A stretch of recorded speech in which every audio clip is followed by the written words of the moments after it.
Buenas noches, Levadura presente.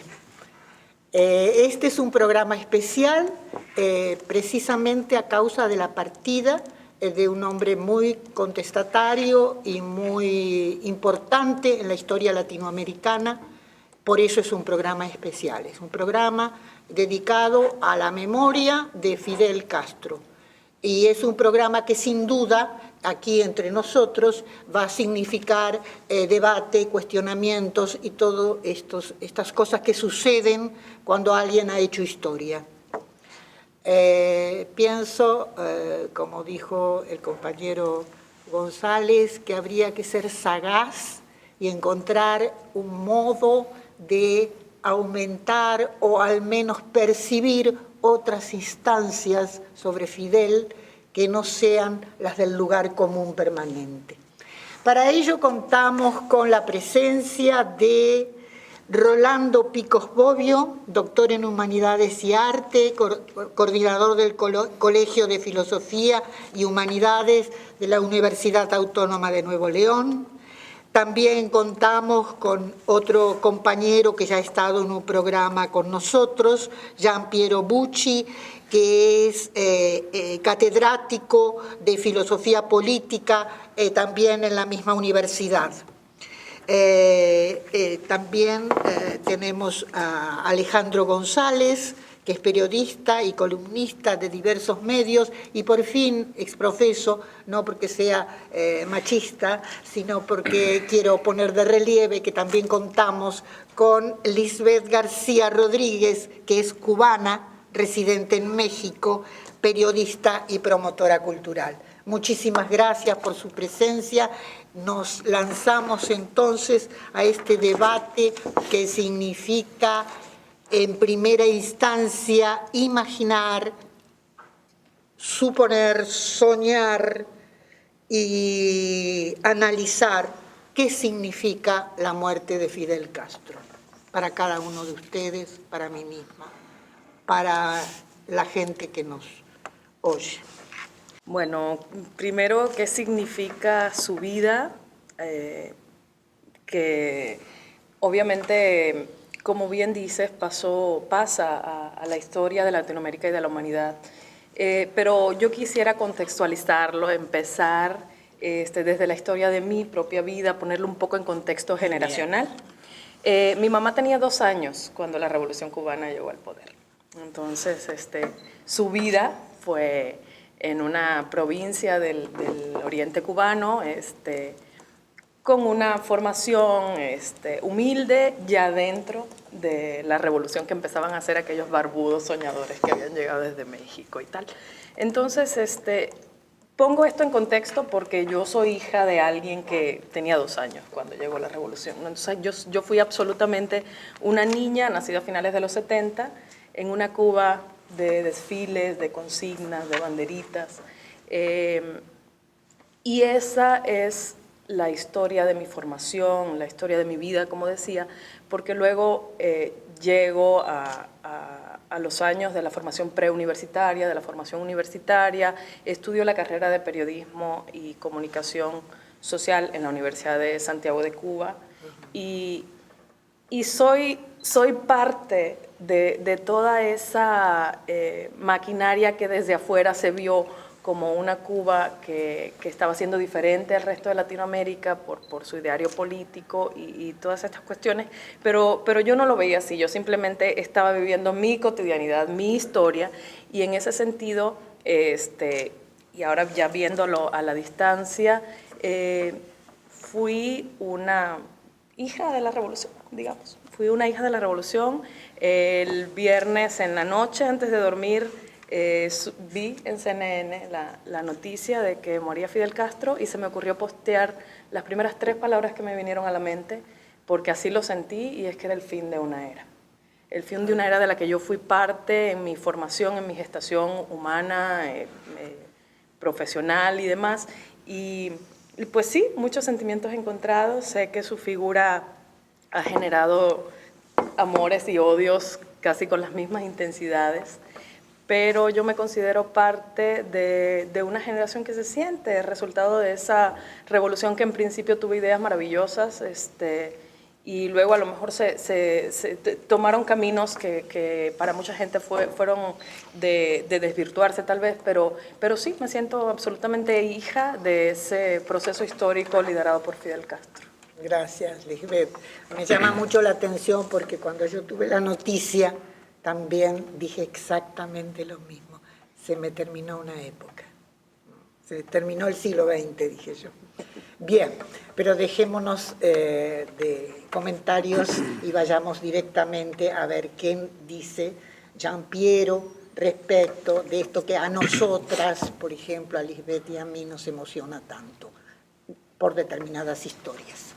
Sí, cuando supe de la muerte, me vino a la mente una frase de Maquiavelo referida a Savonarola, que como sabemos no era precisamente alguien que Maquiavelo apreciara.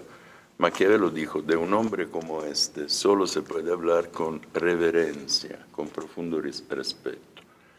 Yo también, de hecho, pienso que Castro merece este respeto. ¿En qué sentido? Es no sé solamente si es una parte del 900 que se fue y con él se llevó el 900. Probablemente el 900 terminó antes del 900 y mucho antes que Castro. A veces a mí me parecía un sobreviviente. Pero además pensé en todo lo que representó para mi generación. Yo era muy amante de la revolución desde lejos, porque recibía grama en la casa. Todavía me recuerdo ese olor inolvidable de ese papel. Ese papel era pobre y me hablaba de una especie de virtud republicana, revolucionaria, jacobina. Tengo que decir que Castro no me caía bien. Me caía bien Che Guevara. Se parece más a Cristo y Castro más a Dios. Es muy bueno. Y para un católico, digamos, esto penetra antes que las palabras. Y luego pienso que, brevemente, lo último que pienso valga la pena decir sobre él. Castro era un último político de verdad en un mundo de dialogadores. La reducción liberal y postmarxista, sí es cierto, de la política diálogo, o aún perseguir digamos, una moralidad kantiana muy poco propia de la política, ha hecho de la política la ha hecho muy retórica. Yo siento que Castro era político en el sentido bueno de la palabra. Uno que sabía que la política es la relación amigo-enemigo. Y lo ha enseñado a todos, nada más que el mundo prefiere verlo como una especie de héroe de un cuento de hadas. Yo creo que tiene un tamaño parecido al de, no se ofendan, Franco, Salazar. Gente que mantuvo el país dentro de un molde. No quiero hablar de dos que evidentemente pasaron al infierno por errores grandes, porque Hitler y Mussolini arruinaron sus países. Alguien dice que Castro arruinó Cuba, no lo sé. Yo no lo sé porque esta es parte de una batalla en la cual no puedo participar. Pero a mí me parece que lo último, se le puede quedar cualquier calificativo tipo tirano, desde tirano hasta dictador en el sentido romano del término. Y luego jefe carismático, todo lo que queremos. Un hombre con todo esto es un hombre muy raro. Temo que no vuelvan a nacer pronto hombres con esa determinación totalitaria. Muy interesante, Giampiero, muy interesante tu visión, porque es muy crítica y al mismo tiempo es reveladora en algunas cuestiones, por lo menos para mí. Bueno, vamos a ver qué piensa Alejandro González. Bueno, a mí me parece que la muerte de Fidel es muy similar a la caída del muro. Creo que tiene que ver exactamente con el fin de una época, con la dilución de todo un proyecto que se colocó. Sí es muy cierto que la muerte física es la que estamos viviendo, o sea, donde nos viene cayendo el 20, pero para mí Fidel realmente pues murió desde el 2015, cuando los congresistas estadounidenses visitaron la isla en un afán de comenzar las relaciones nuevamente, de tratar de abrir las puertas, de volver a la diplomacia cercana, ¿no? El comercio. El comercio, hacer un poquito la posibilidad de los turistas, es decir, llevar dinero a Cuba en otras modalidades. En eso me gustaría ahondar un poco más adelante. Pero recuerdo mucho, por esto la comparación del muro, porque recuerdo mucho un texto que escribe un bloguero que sigo mucho de Cuba, que firma como el cubano de la isla.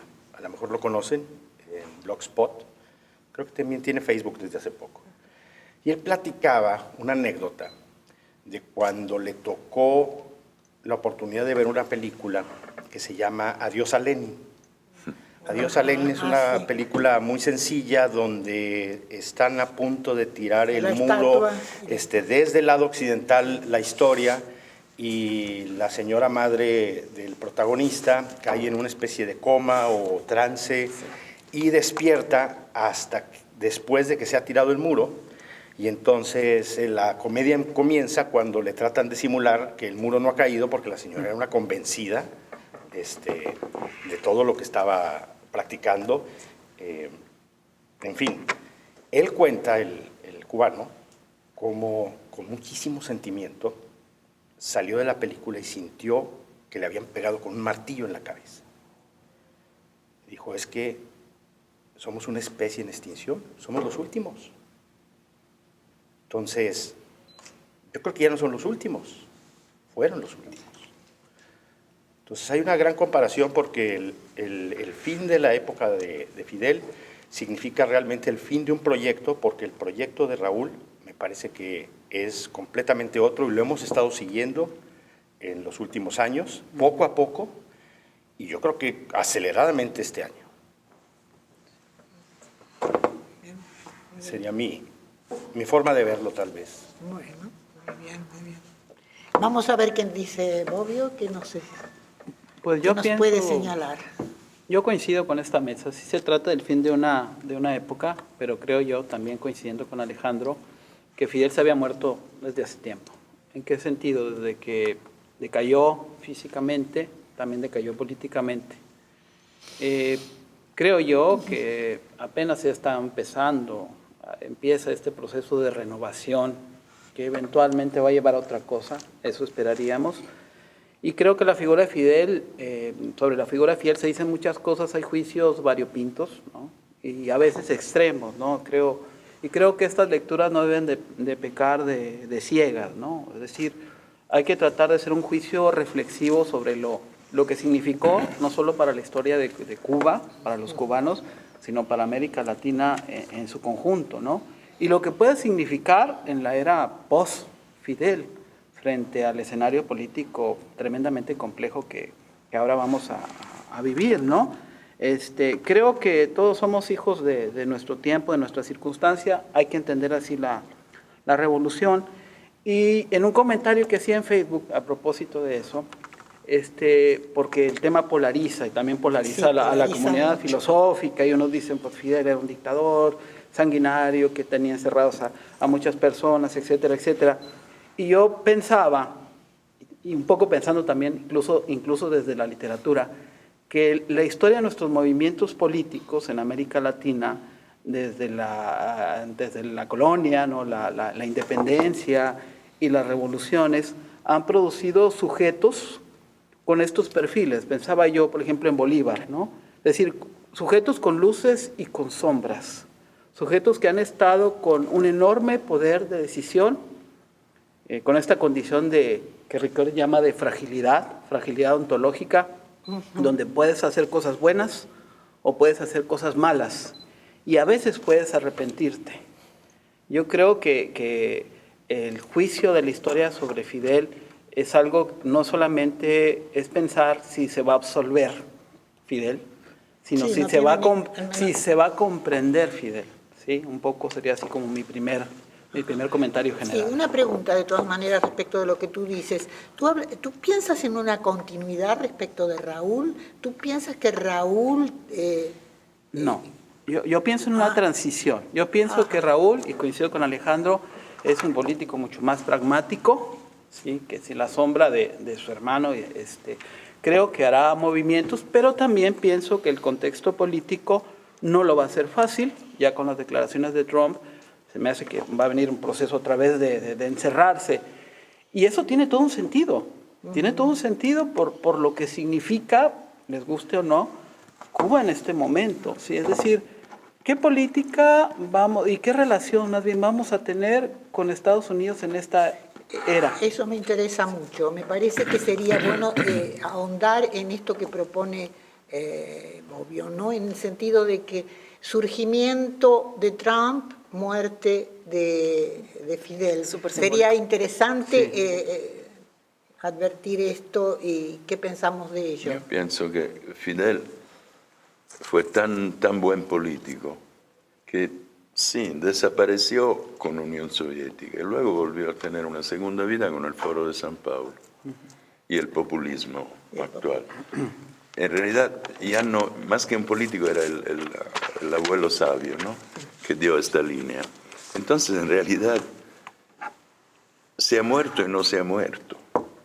No solo la conciencia de la gente, porque el impulso que dio al neomarxismo, en términos de, ya sabemos, ¿no? Suma de demandas, es simplemente genial.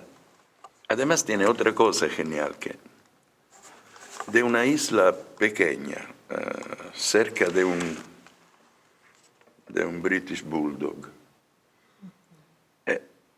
hizo una potencia capaz de poner en jaque a Estados Unidos, sacarle dinero a Unión Soviética del otro y estar en el servicio de la Unión Soviética en África, con una guerra que duró no sé cuántos años, y creo que en la cual participaron decenas de miles de cubanos, ¿no? O sea, ganó, porque para una isla de ese tamaño, de esa población, hacer la protagonista, evidentemente es algo que sí cuenta mucho, ¿no? Cuenta mucho. Creo que esto también quedará en la memoria, porque un día volveremos a ver en qué consiste la política. Vamos a un corte, seguimos en el siguiente bloque. Mi amor no precisa fronteras como la primavera, no prefiere jardín. Mi amor no es amor de mercado, porque un amor sangrado no es amor de lucrar.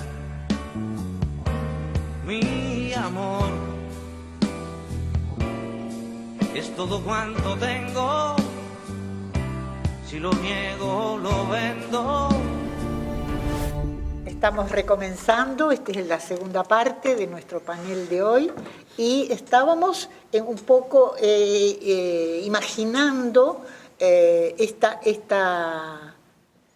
cosa extraña que es, por un lado, Trump, ¿no? Por un lado, esta aparición de vaya a saber qué cosas, y por el otro lado, la declinación, la desaparición, que coincido con ustedes, yo creo que Fidel había muerto antes, y eso hay que admitirlo, ¿no? Ya estaba finiquitado el hombre, como diríamos en Argentina. Bien, entonces estamos en esto, y me gustaría los comentarios de ustedes, de Lisbeth, y luego tuyo, Alejandro, a propósito de esta contradicción, de este contraste tan fuerte, ¿no? Sí, claro. Hablaba, por ejemplo, Alejandro, de la muerte simbólica antes de la muerte real. Y yo recuerdo un momento muy interesante, tenía poquito en Monterrey y estaba en una fiesta en 2006, cuando anuncian por la tele el asunto de su enfermedad y de esta cesión de poder que le hace a su hermano. Y ahí, en ese momento, yo creo que empezó a morir un poco. porque yo desde mis años de la universidad yo sí veía estos dos perfiles muy diferentes entre los dos hermanos. Fidel fue muy pro Unión Soviética y esta ideología, como es el maestro del marxismo y tal, y a Raúl lo veíamos más pro China, más en busca del modelo de negocios, y es realmente lo que está pasando un poco ahora. En todas estas simbologías de Trump, y Trump que viene, Fidel que se va, hay otras lecturas que yo había hecho desde hace a lo mejor un año, a raíz del desfile de Chanel en La Habana, de Paris Hilton, Rihanna y Beyoncé en La Habana. Entonces era una especie de poner a la isla de moda en medio de un contexto sociopolítico de una transición un poco confusa, un poco que la gente quiere ver de una manera romántica. Es finalmente una isla del Caribe, con todo lo paradisíaca que geográficamente puede ser, pero no deja de ser esta isla con una carga histórica que realmente Fidel puso en el mapa de una manera. Trascendimos en la música, desde siempre trascendimos en la música, pero luego empezamos a trascender en la formación académica, en la medicina, en la ciencia, en la investigación, en el deporte, en la cultura. Yo creo que también en gran medida por la obra que hizo la revolución en el poder, ¿no? Entonces, claroscuros, ahí están, son clarísimos. En esa fiesta que refiero del 2006, habíamos cubanos de todas las ideologías, de todos los tipos de amores. Hubo gente que se alegró muchísimo de que pues, empezaba a caer ¿no? esta leyenda de la política cubana, y para mí fue un poco de incertidumbre, más allá por la figura, sino de todo lo que significaba, ¿no? De todo lo que implicaba la caída de ese mundo, que como decía hace rato, pues era el que nosotros conocíamos de toda la vida, el que nuestros padres incluso habían conocido. Yo creo que desde entonces, en este lapso de una década, ha ido Cuba poco a poco cambiando en el sentido de que el líder ahora tiene otra visión más cercana a lo mejor a una política comercial, de un poco más de apertura, ¿no? Pero pues finalmente el cambio ha ido muy lento. Quiero pensar que ahora sí se avecina a lo mejor un cambio más real, un poquito más acelerado, y bueno, nos tocará verlo, ¿no? Alejandro. A mí me parece que el verdadero contraste se vive desde adentro, así como lo comenta Lisbeth.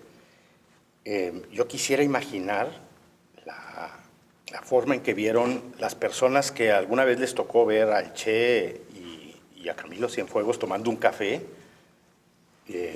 al momento que les dijeron, va a haber un desfile aquí en el Paseo del Prado,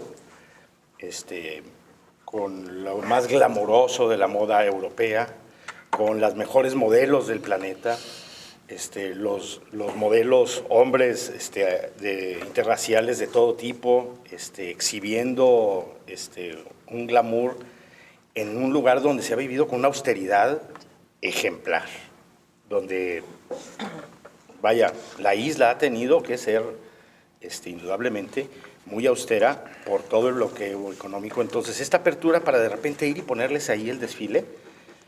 Yo recuerdo una crónica que hicieron desde El País, me parece, o era BBC, donde se fueron días antes a preguntarle a la gente qué sabían, cómo veían este evento, y la verdad es que nadie sabía qué iba a suceder en la isla. Cuando se toparon con alguien sentado en una banca y le comentaron, oiga, ¿usted ya sabe el desfile? ¿Qué opina? Sí, cómo no, el desfile va a estar muy bonito, como todos los años. Seguramente va a ser. Entonces, él estaba hablando del desfile del 1 de mayo, del Día del Trabajo, claro, que se sucedía 2 días antes del de Chanel. Sí, sí. Entonces, Bueno, la isla vivía completamente en otra frecuencia, sí, en claro. otra forma de ver las cosas, ni se imaginaban lo que era eso, ¿no? De haber parecido un circo, aquello. Si por ahí por YouTube se puede ver todo el desfile. El desfile está precioso, pero vaya, en el contexto de la austeridad cubana, qué cosa tan terrible. Sí. Incluso hay la anécdota de que antes de que empezara el desfile, llegó Vini Diesel en un Ford 54 arregladito, precioso, seguramente traído desde Miami, porque parece que ahí no están tan arregladitos y tan bonitos los autos. Se bajó en medio del paseo, saludó a toda la gente y dijo, ¿qué bola? ¿Qué bola? ¿Qué bola? Y la gente le aplaudió y encantados decían, mira, es como amigo, es fraternal. Entonces, ese tipo de transformación así me parece que es una sacudida, Sí, es una sacudida muy fuerte. Claro. Sí, a eso súmale el concierto de los Rolling Stones, Los Rolling súmale Stones, Obama que llegó y no solo llegó, o sea, llegó, estuvo en un programa humorístico en la televisión, la televisión cubana. Entonces ha sido como una cadena de acontecimientos que te dicen, aquí está la sacudida, ¿no? Entonces el hecho de que Fidel estuviera vivo, que era tan cuestionado también, alguna gente decía, yo creo que ya se murió y ahí lo tienen. No, había una presencia moral. Y si no, con el desfile de Chanel se murió. Sí. O sea, le dio un infarto con esa Pero cosa. bueno, ahí estaba, y era una presencia moral que ahí estaba de alguna manera. El hecho de que ya no esté físicamente también hace dar más lecturas a todos estos fenómenos. A mí me gustaría, ¿quieres agregar Sí, algo? yo Adelante, a propósito perdón. de esto de la renovación, porque se me ocurrieron algunas bien. algunas ideas. Han tipificado al gobierno cubano como una gerontocracia, ¿sí? Y de hecho esa es una pregunta, ¿qué va a pasar en el Partido Comunista? Porque dentro de este proceso que va a ser complejo, arduo, etcétera, etcétera, una de las grandes carencias, habría que preguntar hasta dónde, es la deformación de cuadros políticos de renovación. No hay recambios. No hay recambios. No hay Después de Raúl, ¿qué? Así es. Esa es una incógnita incluso para los cubanos. Si no tenemos, o los cubanos no tienen más o menos claros eso, pues menos claro van a tener lo que les demandan, el pluralismo político y los derechos humanos, ¿sí? Toda proporción guardada. Y el problema es que pluralismo político y derechos humanos están mediados por el sentido de justicia social, ¿sí? Es decir, de las conquistas que evidentemente tienen y de los límites también que suponen esas conquistas, en el caso de los cubanos.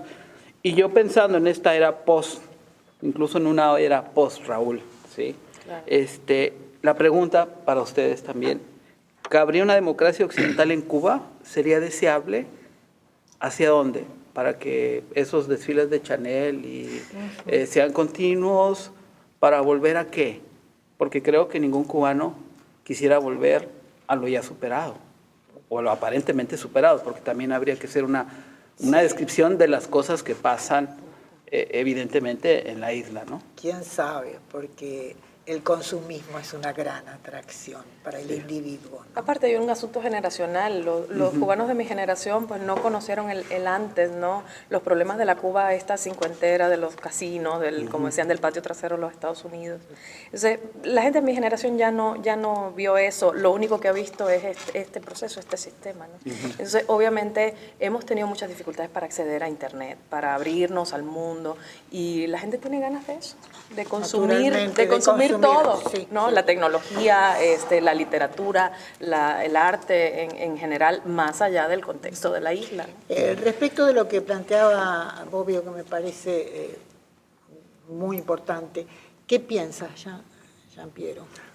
Me parece que tú puedes Estoy de acuerdo iluminarnos con un él. poco. A ver. Raúl Castro tiene 85 años. El hermano pequeño tiene 85. Y no dice que no termina en pinta. el 18. ¿Ah, sí? Él dijo que justamente en estos días lo ¿Se dijo. quiere retirar? Se retira en 2018, sí. Bien. Ahí verán. Debe haber alguna sucesión. Puede que termine la manera de China, con una economía de mercado y un control político desde arriba. No sé, no tengo idea.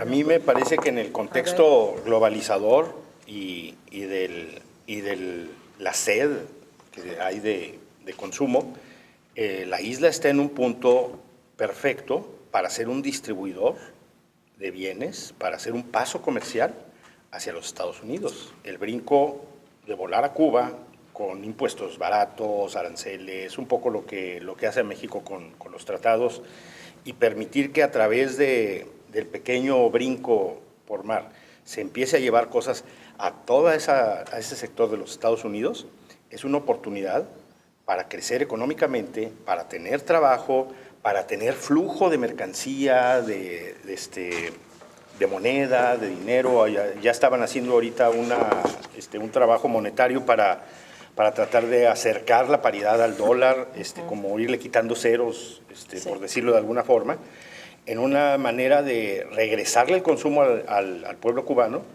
Y yo me imagino que esa parte estratégica que alguna vez fue utilizada como bastión de guerra, ahora es una guerra económica. Entonces, lo estratégico no lo pierde. Sí, pero ahora lo que cambia es la forma de pelear la guerra, ¿no? Es la guerra económica. Pero lo que dice Pico Bobbio es un interrogante muy fuerte. Es decir, ¿qué necesita Cuba? ¿Qué espera Cuba? ¿Qué esperamos nosotros que pase? Es decir, esta cuestión de la democracia, pongamos la palabra. Aquí el problema es que si tienen una prensa controlada por el régimen, es muy difícil acceder a Internet, etc. ¿Cómo crece una democracia con eso? Claro, ni nunca sabremos las modalidades de la sucesión. O sea, a ver qué deja, ¿no? Aparte la gran figura así pétrea, deja comunismo dinástico, cosa que hemos visto nada más en la Corea del Norte, o sea, no es cuestión de nuestra civilización occidental, y desastre económico.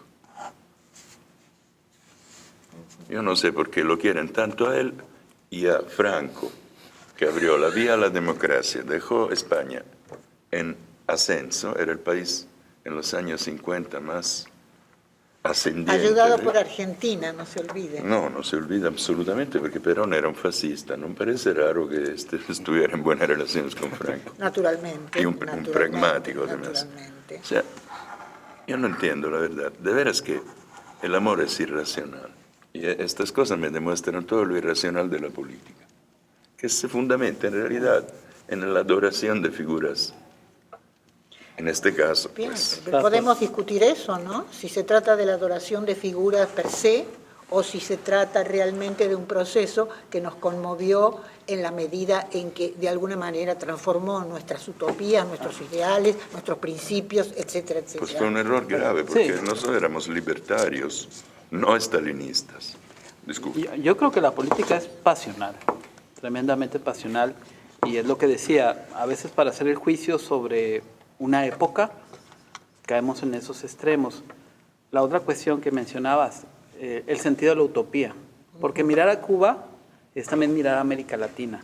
Ese es el referente que tenemos nosotros, ¿no? Sí.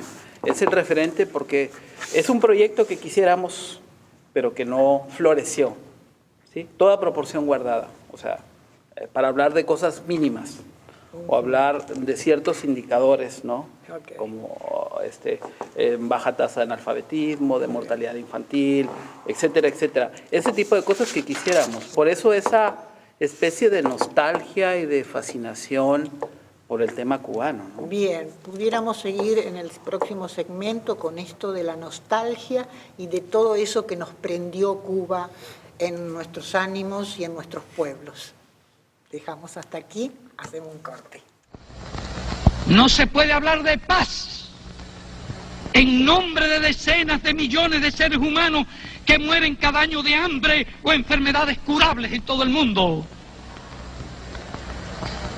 No se puede hablar de paz en nombre de 900 millones de analfabetos. La explotación de los países pobres por los países ricos debe cesar. Sé que en muchos países pobres hay también explotadores y explotados. Me dirijo a las naciones ricas para que contribuyan. Me dirijo a los países pobres para que distribuyan. Basta ya de palabras. Hacen falta hechos. Bien, Entramos a nuestro tercer segmento, es decir, el último, vendrán las conclusiones, todavía no, tenemos un poquito de tiempo para debatir, pero son tantas las cosas que se amontonan en el entreacto, entre segmento y segmento, tantas cosas que aparecen como la Guerra Fría en América Latina, que decía Alejandro, apareció el Che hace un rato en el primer segmento y yo decía, bueno, vamos a comparar el Che y Fidel, qué pasa con ellos dos, pero también hay que pensar en quiénes fuimos los que la figura, la presencia en nuestras vidas de Fidel fue tan impactante. ¿Quiénes fuimos en aquel tiempo? Pienso en mí, pienso en mis compañeros. ¿Fuimos idiotas que nos dejamos convencer? ¿Qué pasó con esa figura que significaba tanto para nosotros escucharlo, seguirlo, leerlo, etcétera, etcétera? ¿Qué pasó con esa figura que nos destruye la vida en un momento cuando en el 70 viene todo el juicio a Padilla? ¿Qué pasa con los homosexuales? ¿Qué pasa cuando Fidel hace ojos o vista omisa de la entrada de los tanques en Checoslovaquia del 78? Del 68, exactamente. ¿Qué pasa con eso? ¿Cómo lo vivimos? ¿Qué queremos retomar, rever y lanzar como pregunta hacia el presente y hacia lo que vendrá? Yo creo que sea difícil que ellos te puedan hablar de esto. Somos dos que lo vimos. Bien, entonces adelante, Jean-Pierre. Es mejor que cambies la pregunta, porque me parece un poco narcisista. Ahora toca hablar de nosotros, ¿verdad? Yo creo que fuimos unos idiotas. Útiles idiotas, como decía Togliatti. Cuando uno apoya un movimiento totalitario, siendo libertario, es un útil idiota. Ok. Pero útil. Bueno, sí que fuimos útiles. Por ejemplo, a la memoria, a la difusión del culto del Che, a la memoria viviente de Castro. Si de veras hubiéramos sabido, por ejemplo, existían campos de trabajo para homosexuales, lugares donde no solo se fusilaba, sino se torturaba, etc., me pregunto qué pudiéramos haber pensado en aquel entonces, porque el 68 es libertario, no estalinista. Creo que sí, fuimos unos... Yo Idiotas, recuerdo muy bien esta lógica. Cuando invadieron Checoslovaquia, yo pensé, bueno, una cachetada al imperialismo, etcétera, etcétera. Y en realidad era un acto brutal que solo podía ejercer una potencia totalitaria y de ese tipo de Unión Soviética. Sin embargo, y ahora me cae mejor la izquierda nuestra que la actual, porque nosotros sabíamos que había que llegar con la fuerza, y ahora quieren llegar por medio de la cultura, y esto es una cosa mucho más sutil y peligrosa. Okay. Éramos mejores nosotros porque teníamos claro la cuestión. No se trata de extensión de derechos a todos, se trata de quitarlos a los enemigos. Creo que ellos no han pasado por esto.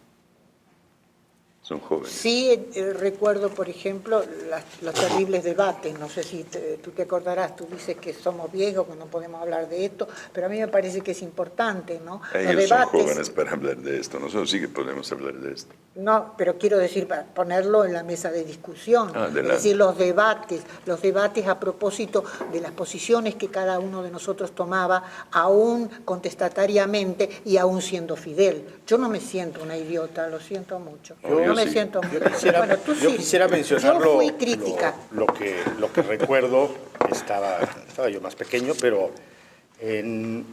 probablemente la primera visita oficial de Fidel a México, cuando López Portillo, no sé si sería la primera. ¿En qué año? ¿No te acuerdas? López Portillo, 70 y algo. La primera. 78, 79, por La ahí primera debe ser. visita argentina de Fidel es en el 61 y fue muy importante, fue muy fuerte. Acá la visita de Fidel, recuerdo así muy vagamente, fue en la costa.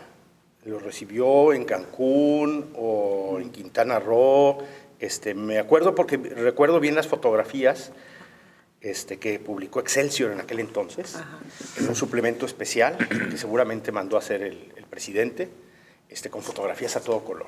López Portillo aparece vestido de blanco, como si fuera el señor Rock de la Isla de la Fantasía, con mocasín blanco y calcetín, pierna cruzada en una silla de playa, y a su lado está el comandante, en su clásico atuendo de comandante, botas de militares, gorra, y sentado, y supongo que con una distribución de efectivos alrededor para custodiarlo, porque estábamos en medio de la Guerra Fría. ¿Tú te quieres referir a la Guerra Fría? Sí, y a pesar de cómo estaba viviéndose en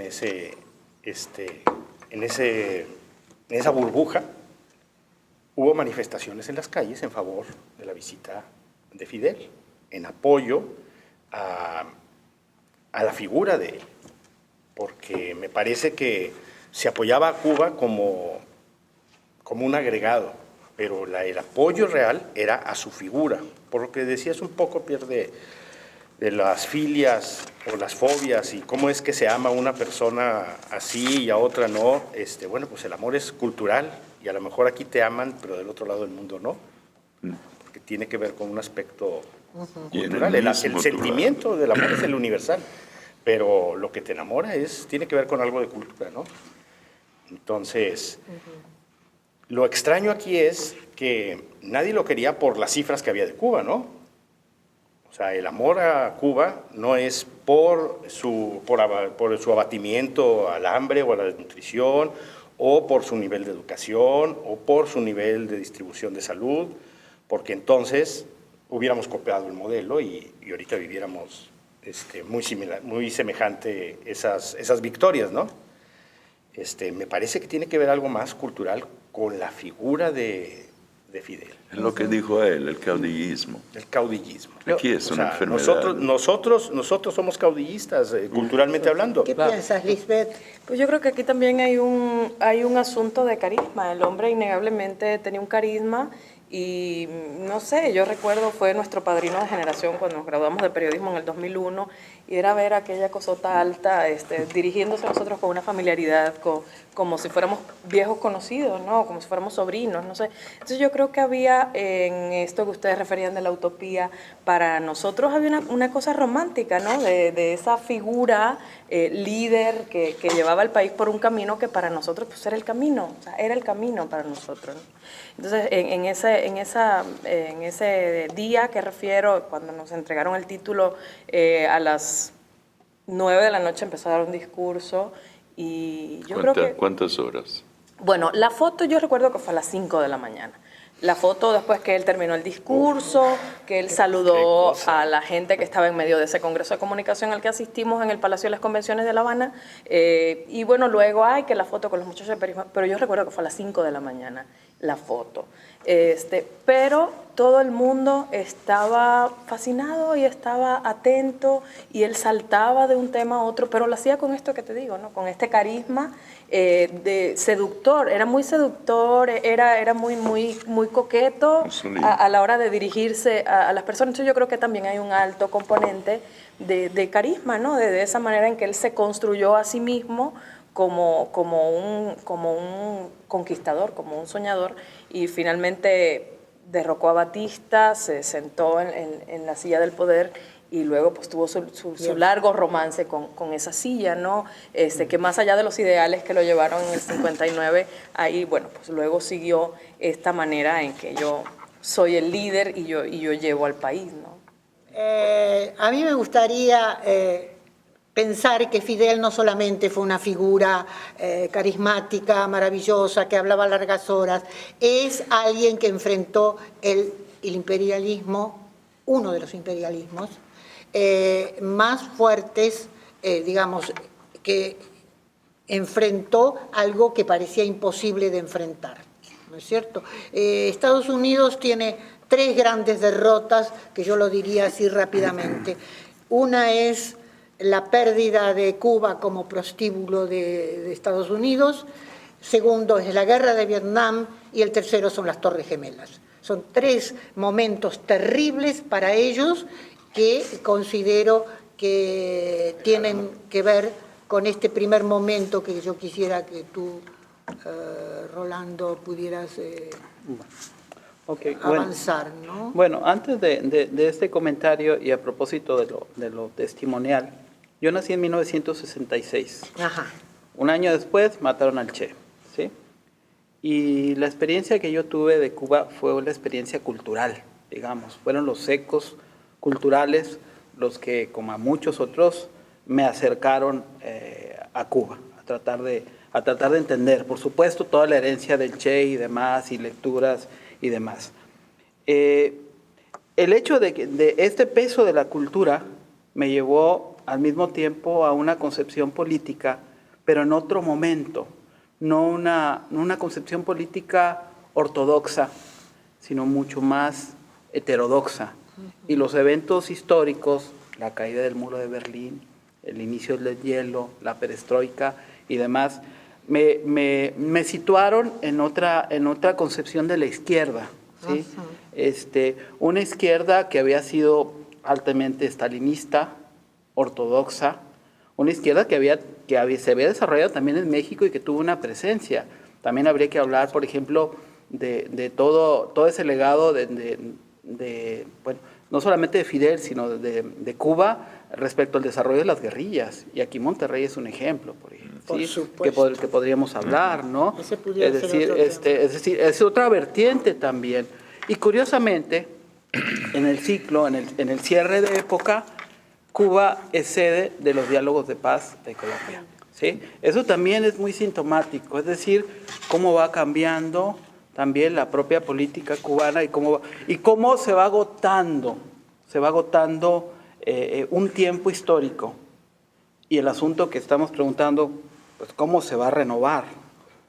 Y dentro de esto, ¿qué papel va a jugar Cuba en esta relación contra este Goliat, ¿no?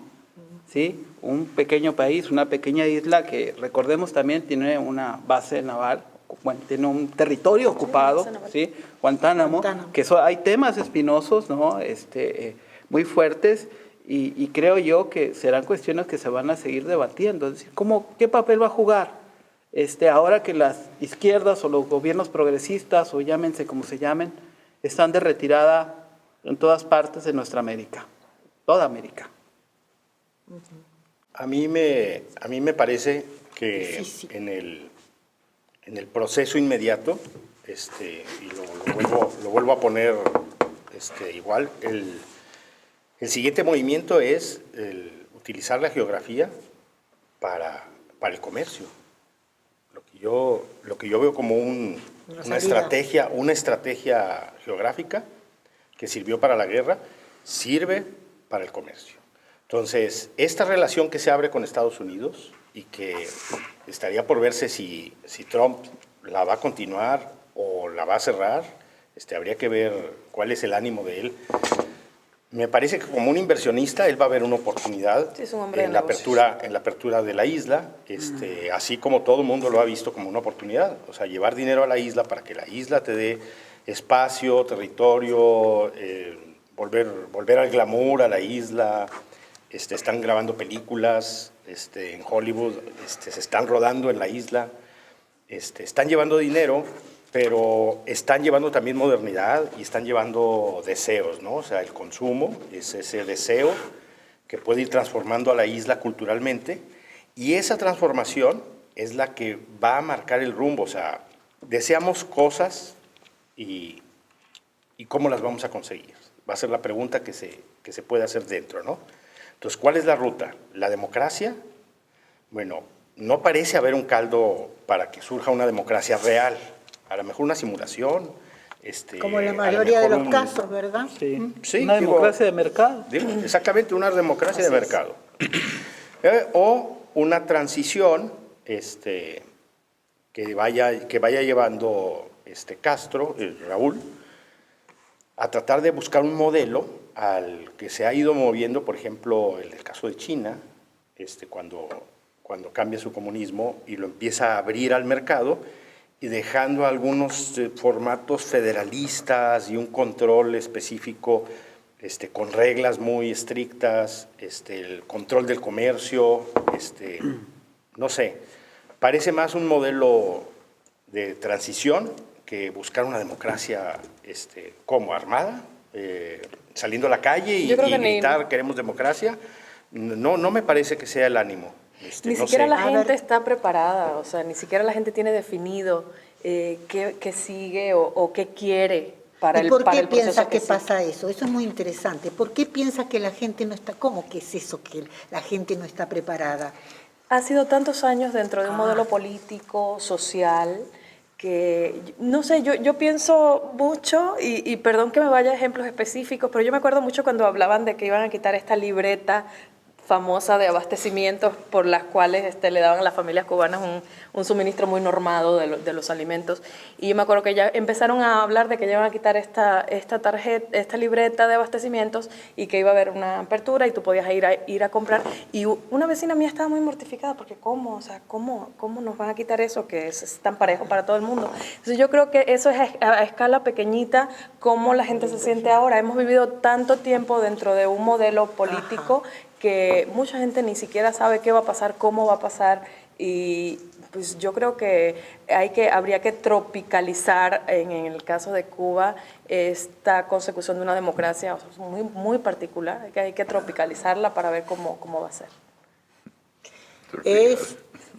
Es interesante y es también inquietante, ¿no? Sí. A mí la Es cosa muy inquietante. que más me impacta, me sigue impactando, es precisamente toda la simpatía que recibe Castro, homenajes de todo el mundo, cuando todo el mundo al mismo tiempo piensa que es una cosa que se encuentra en el anticuariato del siglo pasado. Esto me sorprende mucho. A ver, ¿qué dirías? Lo que dice Piero me recuerda a los funerales de la mamá grande.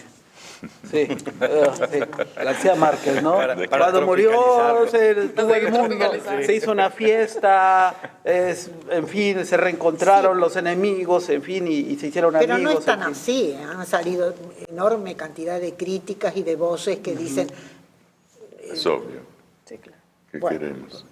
Pero no es generalizado así como tú dices. Temo Creo que hay esto... un equilibrio entre No, los propios temo que esto Yo creo que provoque existe problemas. el sentimiento de respeto por un lado. por haberse peleado y haber salido adelante en esta gran pelea contra el imperio. Esto no lo hizo sola.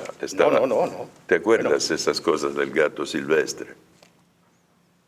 Que luego llama el amigote, ¿no? Sí. Pues Bueno, Cuba no peleó sola contra Estados Unidos. Alguna forma Fue hay que hacerlo. abandonada por la Unión Soviética cuando retiraron los misiles y parece que Castro se enfureció porque fue traicionado. O sea, lo trataron como se tratan las potencias. Y además convinieron entre ellos, finalmente Estados Unidos y Rusia convinieron entre ellos Es obvio. y Fidel quedó a la deriva. Quedó la deriva.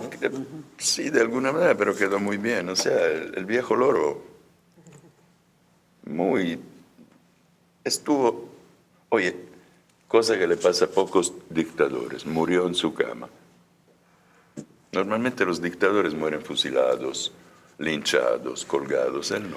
Murió en su en cama Europa, y murió quizá. con el halo Aquí en América de que Latina. permitió la transformación, porque cede el poder y aparte se hablaba de que él estaba todavía detrás de Raúl, y todos estos cambios tienen el halo como de su permiso. Aunque no está latente lo que escribía en el Granma, que nunca sabremos si realmente eran textos de él. Además, todavía. acabas de decirlo, amigo. Dejó el poder. Sí. De manera Él decidió. dinástica, Sí, por sí, favor. sí, Esta es que- una democracia. Yo, la verdad, a la izquierda ya no la entiendo. ¿Cuál? ¿Cuál? Eso sería ¿Cuál cuestión izquierda? de otra ¿Cuál mesa. Pues estamos ¿Qué dispuestos, izquierda si y qué pasa con la ¿Quién izquierda? está Sí, ahora a ¿dónde la está la izquierda? izquierda? Bien, creo que llegamos a las conclusiones. Les voy a dar la palabra a cada uno de ustedes y terminaremos de alguna manera en un proceso que no termina con la mesa, sino que uno seguirá pensando y descubriendo cosas que acaso no dijo aquí en este momento, ¿no? Bien, Las maldiciones cubanas. Las maldiciones. Las maldiciones A mí me cubanas. gustaría Haya decir prometido. que... Magisonantes. Sí. A mí me gustaría decir que un personaje con todas sus luces y todas sus sombras, mi óptica, finalmente como seres humanos pensamos y sentimos a partir de nuestras propias vivencias. Mis vivencias desde la niñez y todo el tiempo después fueron de simpatía con el sistema, una familia que estaba dentro, que era parte del sistema, y estábamos muy felices así. Luego tener esta visión de un país que me duele, aunque haga 12 años que no vivo allí, regreso todos los años. Es un país que me duele también por las luces y las sombras. O sea, Cuba es un gran país.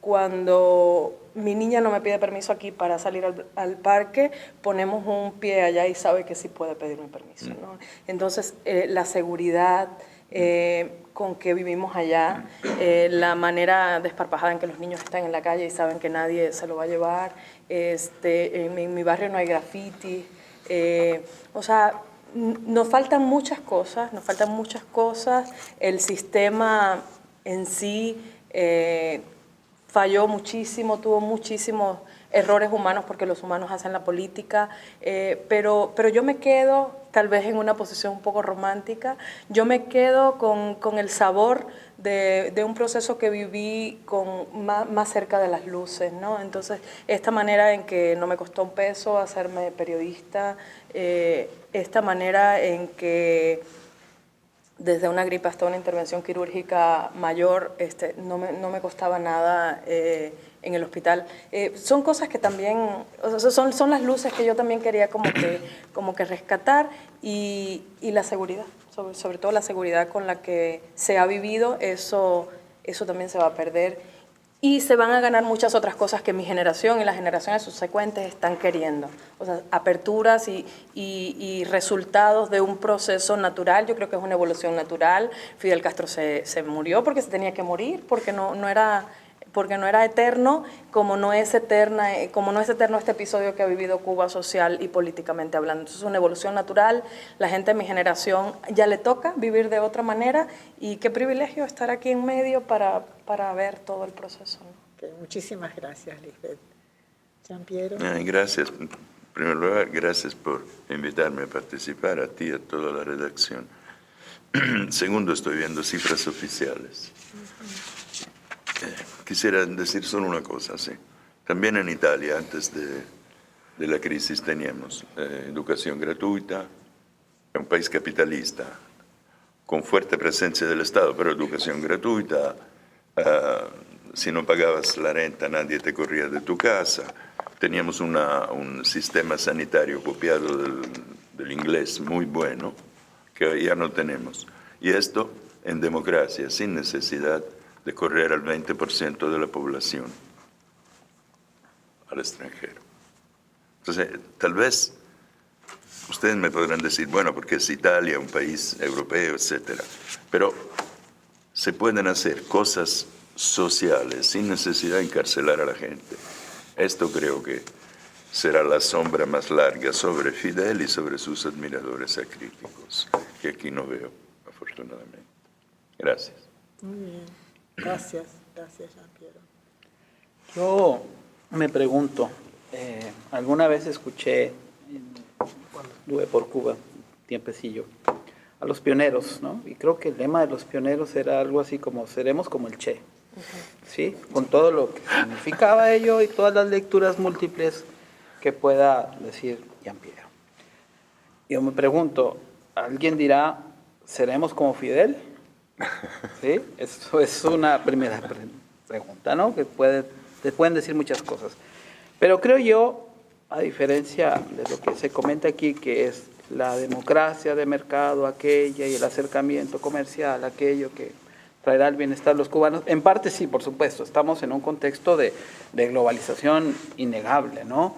Y estamos también en un contexto de geopolítico y de bloques. Y los bloques son los que juegan, ¿no? En la política. No sé. Pienso yo que la transición cubana o el cambio político en Cuba debe atravesar por cambios culturales que impliquen transformación de las mentalidades.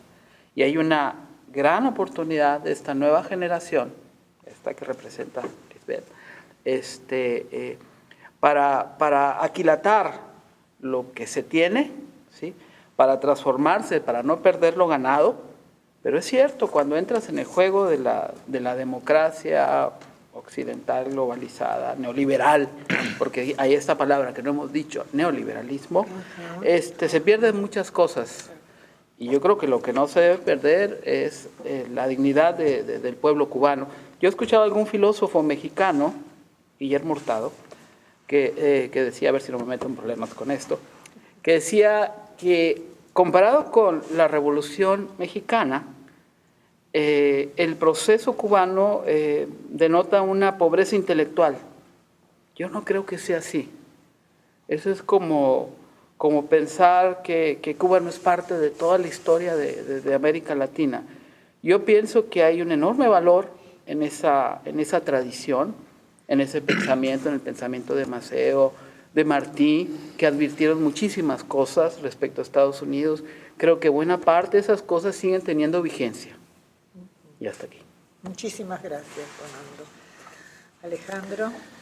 Yo creo que no se puede llegar al poder y tener un poder tan grande como el que tuvo Fidel o como el que tienen cualquiera de los grandes, poderosos hombres que han pisado territorios y no salir manchados y no tener problemas, no salir. Tienen que morir en el proceso como para que lo que hayan hecho mal no se recuerde o se minimice. Entonces, ¿está lleno de contrastes? Sí. Lo que afortunadamente nos puede quedar es que Fidel no es el pueblo cubano.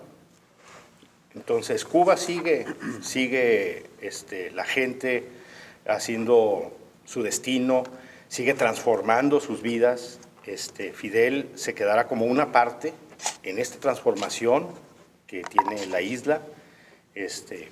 La historia le tiene un lugar especial, o una condena especial, como lo menciona Gianpiero, pero yo sí creo que hay mucho que aprender del proceso cubano y del, pues ahora sí, de que la improvisación con la que llegó la revolución, porque al ganar la revolución no había claramente un proyecto a desarrollar para gobernar. O sea, no querían ganar la revolución para implantar un proyecto de gobierno o un proceso. O sea, lo que querían era sacar al invasor y transformar la isla.